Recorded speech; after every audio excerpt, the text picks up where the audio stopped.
A Câmara analisa 190 projetos para a regulamentação de profissões, algumas tradicionais, como garis, jornalistas ou cozinheiros, mas também funções como a de influenciador digital ou trabalhador em plataformas. A ideia é criar mais direitos, como jornada de trabalho específica, salário acima do mínimo e aposentadoria especial. Mas em tempos de quarta revolução industrial, qual deve ser o modelo das relações trabalhistas?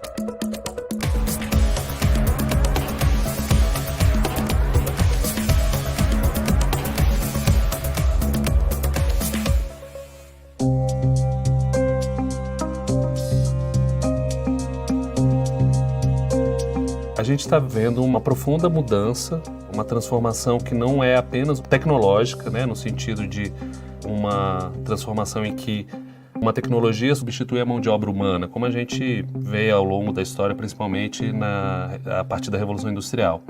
A gente está vendo algo que também foi observado na Revolução Industrial, que é uma transformação das relações de trabalho. Para grande parte das pessoas, a realidade do trabalho vai ser ainda muito parecida. Agora, o que acontece é que vai se tornar mais comum um contingente, né, maior de pessoas por conta própria, por exemplo, uma maior quantidade de vínculos que a gente hoje nem sabe muito bem definir se são por conta própria ou se são vínculos empregatícios um pouco mais flexíveis. Isso vai ter um impacto muito grande na questão dos empregos. Algumas profissões provavelmente devem desaparecer e aí isso vai impactar no mercado de trabalho, tirando algumas pessoas, né? Então esse é um lado. E o outro lado é a questão da legislação trabalhista, porque a nossa legislação ela foi feita, principal ainda, né, na década de 40, aí no governo Vargas. E o que acontece? Tem uma série de situações que a legislação não contempla.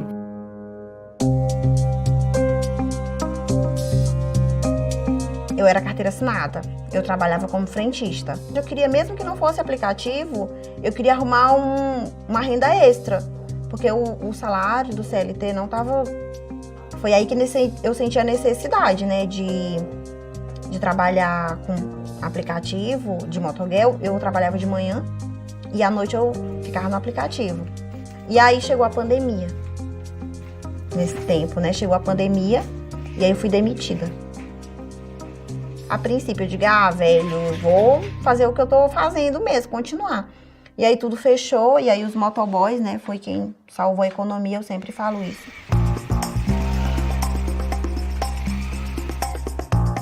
Meu nome é Simone Bispo de Oviedo Santos, eu tenho 39 anos, vou fazer 7 anos que eu trabalho na empresa. Eu acordo 4h10, eu pego ônibus 10 para 5. Já acostumei sim com esse serviço, todos os dias, de 6 às 12h20. Meu nome é Ulisses, tenho 36 anos, tenho 9 anos que eu trabalho como gari. Se não fosse o nosso trabalho, a cidade não estaria limpa. Livrando de doenças, de enchente, limpando as valas de esgoto. Nosso trabalho acho que tem muito fundamento, né? Senão a nossa cidade não estaria limpa, né?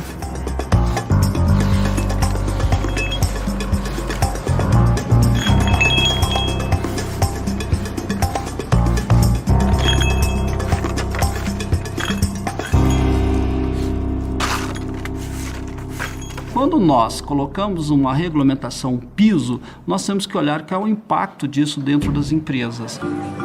Toda vez quando você reajusta ou define um piso, isso vai ter um impacto. De onde vai vir esse dinheiro? As empresas conseguem suportar isso aí sem repassar isso para o consumidor?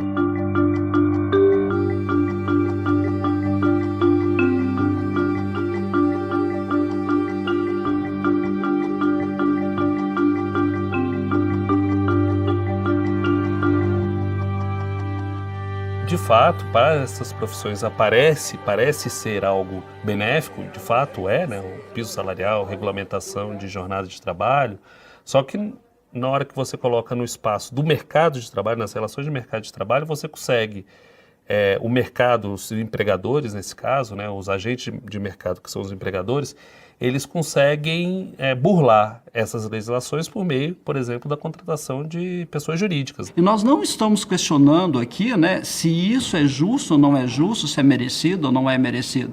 O que nós estamos questionando é a capacidade da sociedade absorver esses custos que provém de regulamentações que vêm do governo, do Poder Executivo ou do Poder Legislativo.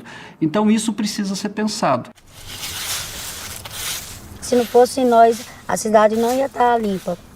A população não deixa a cidade limpa. E a gente acaba de varrer, eles vão lá e jogam lixo. E vai que é a nossa obrigação de varrer. Se não tiver uma preocupação muito mais ampla das condições de trabalho, das relações de trabalho, que atinja a todos, que seja do gari ao professor universitário, do médico ao entregador de aplicativo, se a gente não pensar em uma legislação trabalhista que proteja todas essas pessoas, a gente vai ter, são agentes de mercado tentando burlar de uma maneira ou de outra, fazer com que o custo da mão de obra, que para eles basicamente é custo, seja cada vez mais baixo.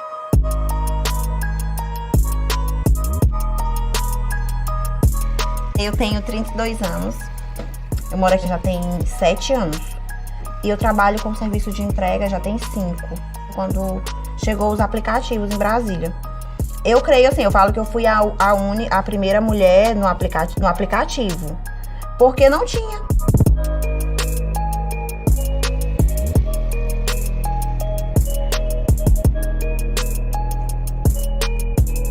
O que a gente percebe com essas empresas plataforma são uma outra forma de relação que não é mais o de assalariamento. E isso é uma transformação muito profunda, muito mais profunda, por exemplo, do que a simples transformação tecnológica. Infelizmente ainda não há um consenso, ainda não se estabeleceu muito bem qual que é o caso, por exemplo, né, os tipos de vínculos que são próprios de cada tipo de plataforma, né, digital e de prestação de serviços.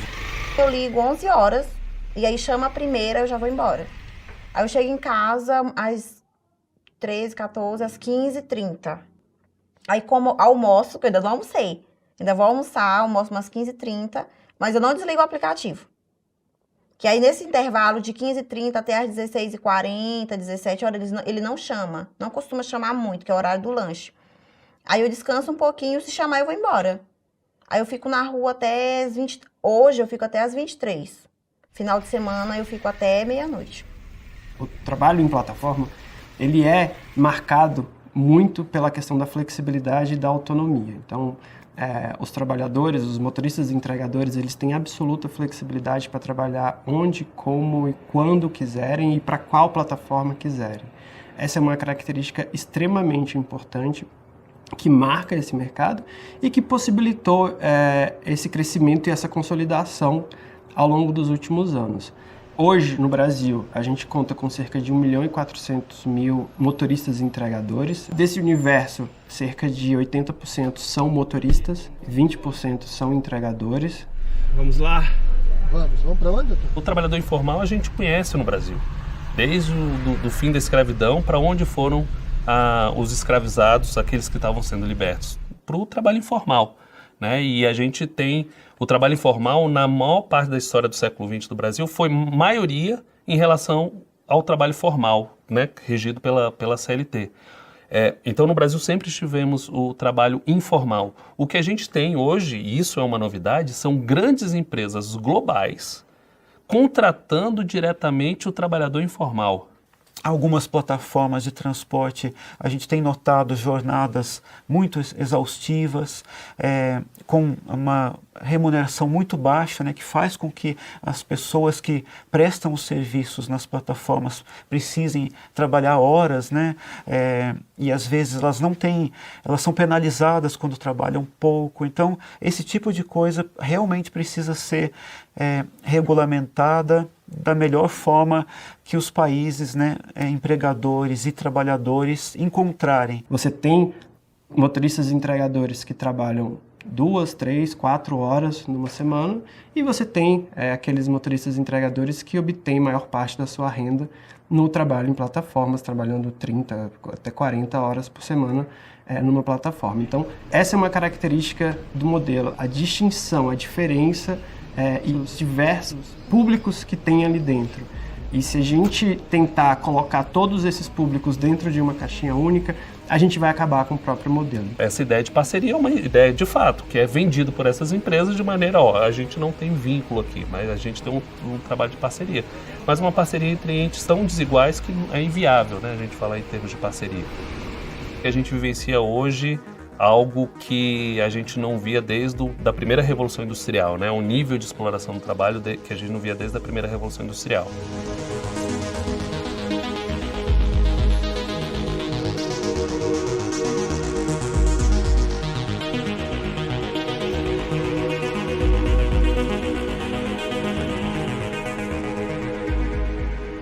Bastante saudável a gente ter essa discussão de uma forma muito ampla, mas efetivamente o reconhecimento do vínculo nos moldes previstos atualmente na CLT, ela não é o melhor caminho a gente seguir diante dessas características que eu falei anteriormente do modelo, né? A questão da flexibilidade, a questão da autonomia, a forma como o motorista entregador ele está vinculado à plataforma e ele exerce as atividades ali de uma maneira extremamente autônoma e é valorizado pelos próprios trabalhadores. Isso é importante que se diga. Assumir o vínculo empregatício dá uma série de obrigações que eles não querem ter e que eventualmente, por exemplo, uma das coisas que obriga um acidente de trabalho num vínculo empregatício, pela legislação trabalhista mesmo, depois das reformas, eles são de responsabilidade do empregador. Então, se você admite o vínculo empregatício, todo acidente de trabalho passa a ser desse empregador.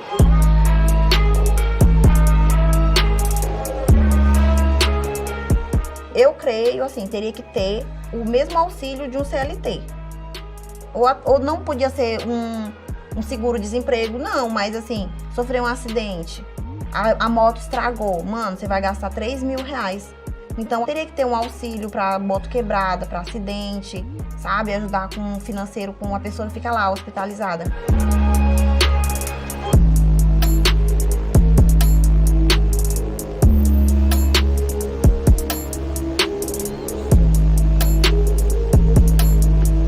Acho que tem espaço, sim, para melhorar as condições. Agora, isso é que eu falo. Hoje, por exemplo, muita gente que se diz contra isso, mas na hora de pegar um transporte, ela vai pegar um preço mais barato. E, obviamente, essas condições precisam ser melhoradas, porque para que essas pessoas tenham o mínimo de dignidade, trabalham em média 14 horas por dia, né? Então, será, mais uma vez, é esse o modelo que nós queremos, né? A gente defende a inclusão previdenciária dos motoristas entregadores. A gente acredita que esse é um modelo que funciona, que atende boa parte das demandas que a gente ouve e que as empresas têm ali no seu processo de escuta com esses profissionais. Um modelo em que você permita a inclusão desses motoristas entregadores ao sistema público de previdência social, mas ao mesmo tempo você assegure, né, que você garanta a manutenção da flexibilidade do modelo. Você tem uma quantidade grande de pessoas que falam assim, não, aqui eu tenho liberdade, eu prefiro trabalhar assim do que trabalhar com carteira assinada, ter alguém me mandando, mas tem alguém mandando você só não sabe, você só não observa porque ela não está ali na sua frente ou no seu dia a dia. Aquilo que a gente entende como algoritmo que está fazendo com que você trabalhe de determinada maneira, tem alguém por trás daquilo ali. Tem um chefe invisível, ele pune a gente.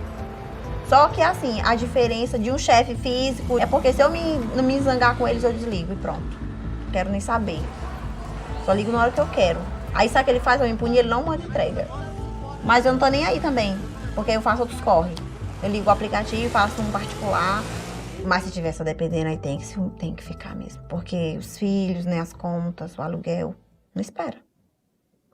Tem uma galera mesmo que só depende deles. Eles trabalham quando eles querem, eles entram na plataforma quando eles querem, eles trocam de plataforma a hora que eles querem. Então, esse argumento de que tem um chefe invisível, isso não existe. Existem regras, como eu disse, onde o ecossistema ele tem que girar em torno de regras, porque senão ele se autodestrói. É muito desigual, né, a relação, porque não é uma situação em que eu sei o que os termos e condições que eu assino, eu sei o que está se passando nessa relação de trabalho. Eu não sei. Nem se não fosse relação de trabalho, fosse uma relação de parceria propriamente dita, de prestação de serviço, de mediação de mão de obra, na maioria dos aplicativos você não tem uma clareza em quais são os meandros ali da gestão. As plataformas têm trabalhado no sentido de gerar mais transparência, mas também a gente tem que respeitar os segredos de negócios, a própria Lei Geral de Proteção de Dados, algumas coisas que a gente tem, que as plataformas têm restrições. Mas para que essa relação seja saudável, ela tem que ter confiança entre os motoristas entregadores e as plataformas, e eu acredito que a gente tem caminhado nesse sentido.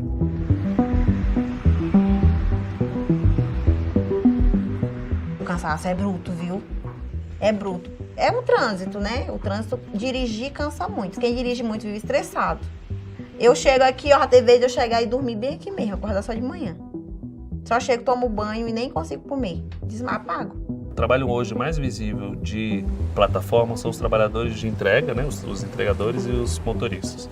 Mas eles não são os únicos. Você vai ter desde empresas que fazem o processo de intermediação de mão de obra, por exemplo, de professores. Você tem plataformas que trabalham com impulsionamento digital também, as chamadas fazendas de clique, que as pessoas são contratadas para poderem curtir e engajar em postagens que são feitas nas redes sociais.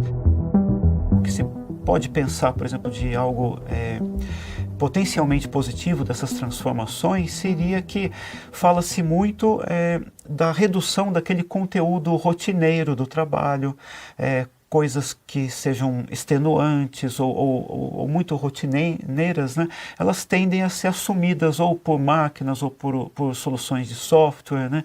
Que vão prover essas coisas assim que não são muito prazerosas no ambiente de trabalho. Então isso tende a reforçar o aspecto humano, criativo do trabalho.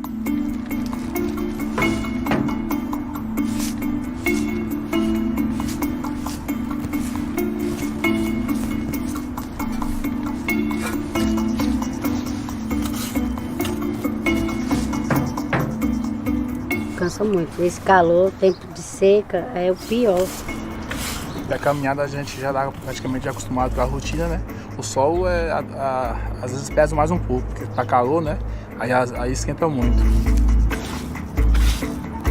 A questão é que a gente já se acostuma, porque hoje em dia o desemprego está grande e a gente tem que garantir o nosso emprego, né?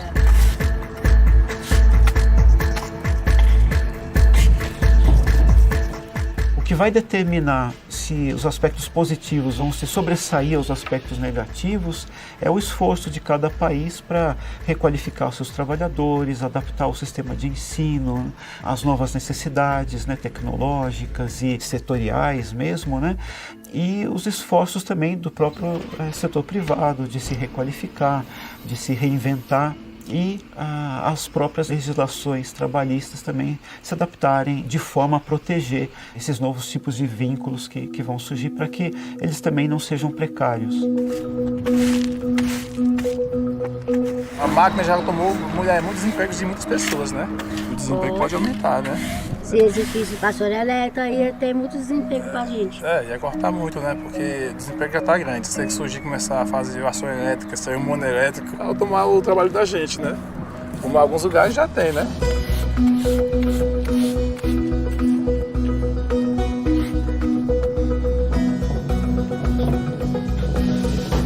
Só existe uma única saída. Qualificação, qualificação, qualificação, qualificação. E esse é o grande gargalo da nossa sociedade, principalmente aqui no Brasil. É a questão da educação.